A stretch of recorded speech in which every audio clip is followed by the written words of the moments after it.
Traded in the Mustang GT. Don't kill me.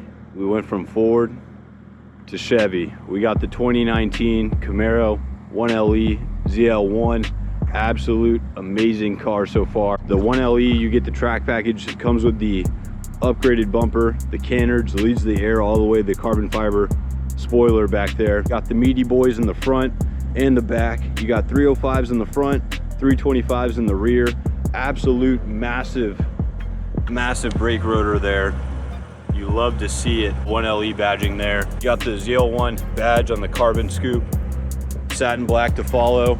We just got her tinted yesterday, so she is looking absolute rude. 5% on the sun shield, 15 all the way around. I generally like to run 15s, but yes, this has been a car I've been looking at for a couple of years, man. To be honest with you, before I even got the Mustang, I was actually going to get a loaded SS, and that came to about 44K, and I just wasn't ready to spend that much money. So I settled with the Mustang around 26, and the dealership the other day, they gave me a great deal on that Mustang. They gave me a great deal on this. 4,000 miles, 2019.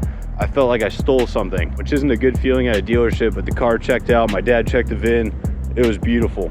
For those of you that don't like the wing, I don't care. That's for you. Taillights look phenomenal, stock standard. Sounds good stock. Corsa Extreme is coming soon. 325s do not play. Glad I went with a lighter color. You see every angle on this white. I feel like this thing looks nasty in the black, but it kind of takes away from it. I'm not one to cry, but this feels so surreal, man. I've been looking at this thing for the longest time. For those of you that know me, know I've always wanted this car. Red seat belts, Alcantara Recaros, they're standard. Leather on the side with the red stitching, absolutely beautiful. Alcantara steering wheel standard, maybe it might upgrade to a carbon fiber one. Of course it's manual, so for those of you that know me and thought this was an automatic, please leave the channel. You got the lovely touchscreen. Let's sit in this thing. All the different modes you could ask for is in this car. So it's raining today, I'm not trying to die. You want to put that in snow mode, snow and ice. You got track if you are trying to die. It's hot. This thing picks up so many rocks, gravel. You hear it hitting the car. That's how much these tires, these meaty boys, grab. You got literally the boost gauge. Ooh, that's stock, man. I'm gonna put another clip in there.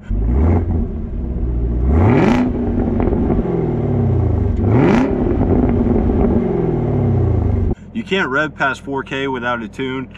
Not really trying to rev past 4K if you're trying to be a hot boy, but is what it is. And then you have, what? You got sport, and then you got touring that no one uses. So really it's just sport when you're cruising to work, track when you're trying to be a hot boy, and snow and ice when you're not trying to die. And then you got, if that's not enough, Apple CarPlay. You got the lights on the side, the lights around the dash. I've been rocking purple lately. You got rev matching as well on a manual car. You have launch control, Alcantara on the side. This thing feels like a spaceship, an honest spaceship. At night when the lights are glowing everywhere, you can put it on red, whatever you want. You have the active exhaust. So if you don't want to piss off the neighbors, which I've been trying not to, you have stealth, but you want to leave it on track. Anything that's not on track sounds like a Prius, and why would you get this car to sound like a Prius? You got your steering modes, which is just also awesome, and then you have your lighting, so you can set up your lights. You can do two-tone, which is crazy. It's been breaking necks. I've had this thing for a week. This is my third tank, so 2.5 tanks have already been gone within a week of ownership. I got it with 4,600 miles, so we're at 5365. So needless to say, we've been hitting the gas a little bit.